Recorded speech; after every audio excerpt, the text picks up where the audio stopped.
It's a language that I don't want to die because I love it. And it's also so ingrained in cultural stigmata. Stigmata, I guess is the right word for that. It's so ingrained in Jewish culture and Jewish life and Jewish history that studying it makes me feel like a bigger part of a history that I didn't really know existed, which is a really weird and yet very cool place to be in. It's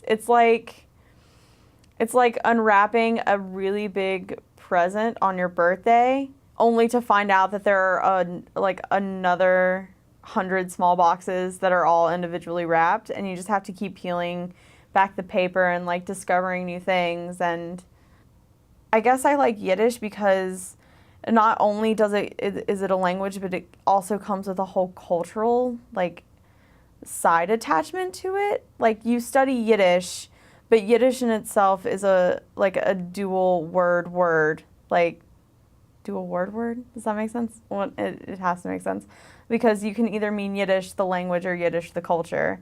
And I guess I partly love it because it was so different for me. Like it's learning all of this and learning Yiddish is so foreign that I like that it's foreign, if that makes sense. I like that it is something I didn't encounter. It's very new. It's very, and I like the fact that it's being revived by people like me who love it for their own reasons or just because they love it like me.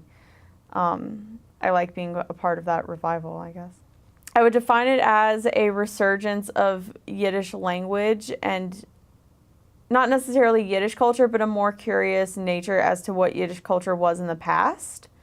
And I feel like as a non-Jew in the Yiddish revival, I feel slightly out of place, but I also feel like that could be a good thing because it shows that Yiddish is becoming something more than just Jewish-centric. It's not Yiddishkeit anymore. It expands to everybody.